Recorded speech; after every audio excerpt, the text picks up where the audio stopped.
This is one of my favourite trees. This is the black cherry, and it looks amazing from the guest bedrooms. It's just such a beautiful colour. So here in the hay meadow, the grass is kept at 3 different lengths to encourage all types of different wildlife. And we're now mid-June and it's starting to look really good. We've got a number of flowers coming through, including the smaller oxeye daisies just starting to break through here, as you can see.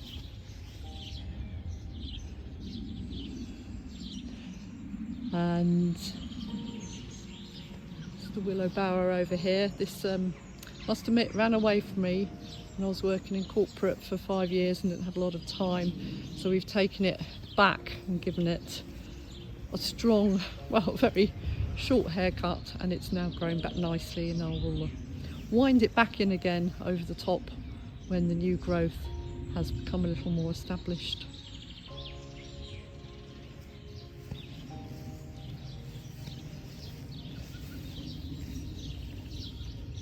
These are the rowan trees. These don't thrive here. It probably wasn't the right choice to put them in because they really like a much lighter soil. Clues in the name really. Their other name is mountain ash, and we're on medium to heavy clay here on Romney Marsh. But having said that, they do make a nice display of berries in the autumn.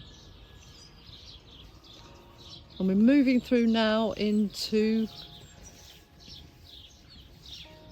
what I can now call the meditation meadow, because it is the most marvellous place for just getting away, relaxing and being quiet. But it's also the wildflower meadow, or the wildflower area.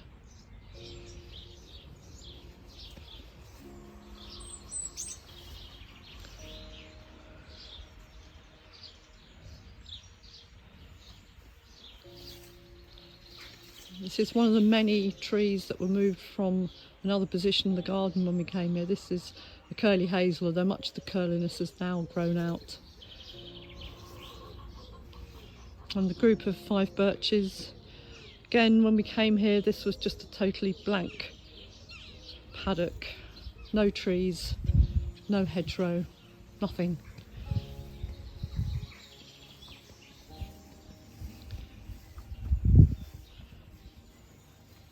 And we put nest boxes up with the help of the local BTO bird ringers, and I'm really proud that they've only been up since last autumn, the nest boxes, and we've had our first nest of successful tree sparrows who fledged a couple of weeks ago. And tree sparrows here in the southeast are pretty rare and are on the endangered list, and we've got them now nesting here and elsewhere locally, so that is really, really thrilling. So this was the place where I first started doing wildflowers. It's been very hard work and lots of ups and downs. 1 step back and 2 steps, 1 step forward and 2 steps back, sometimes it feels like, and at points I nearly wanted to give up, but it's actually paid off, and I've changed planting styles and gone over to putting some more sort of what aren't technically classed as wildflowers but are attracting pollinators. And you see here there's a hardy geranium that's actually self-seeded, which I've left. We've got the teasels, oxeye daisies, and we have yellow rattle, but I had a unfortunate incident last year where some rabbits got in and ate most of the yellow rattle, but it's coming back and some of it has seeded again. The old bonfire area, which I'm converting to more pollinator friendly plants, and I've planted potatoes in there as well just to help break up the soil.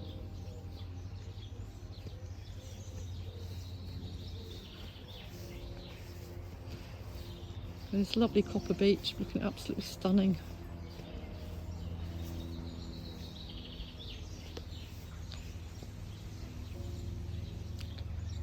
Important to have your relaxing chairs here as well as some upright chairs, so you can do meditation or just sit down and relax with your G&T. And this was one of the original wildflower patches. It's just about to come out, and we've got, always amazes me the number of different types of grasses you get. I don't know the names of them all, but many, many different types of grasses, and they're all beautiful in their own way. And here in the spring it's full of bulbs, daffodils, fritillaries and things like that. And I love the barks of these trees, absolutely splendid. And now you've got a glimpse of some of my compost heaps, very proud of those. Essential in the gardening environment.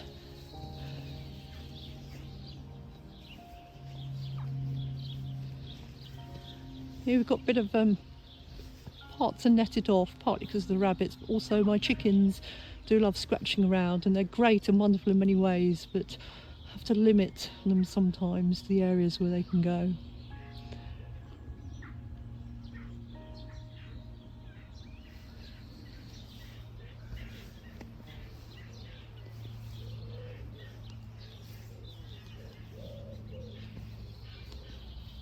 Come around here. I just mow paths through the grass here. At the end of the year it will all be trimmed and taken back down and we'll start again.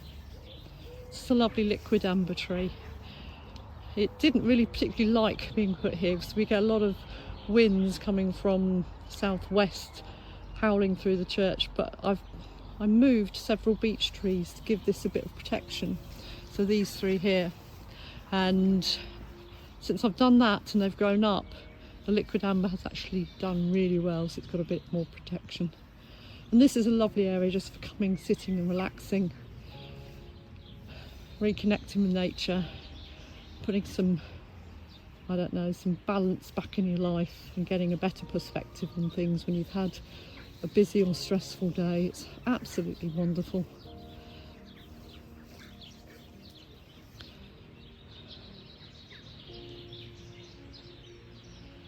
So remember, you can come and stay, come and book into my private retreat.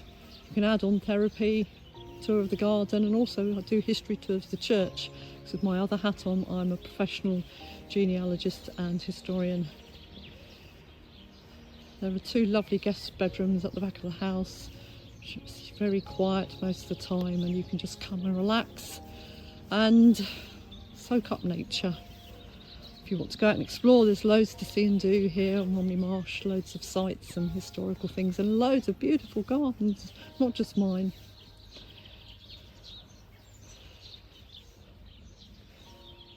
So let's just go up now to the rose garden and the more formal gardens near the house.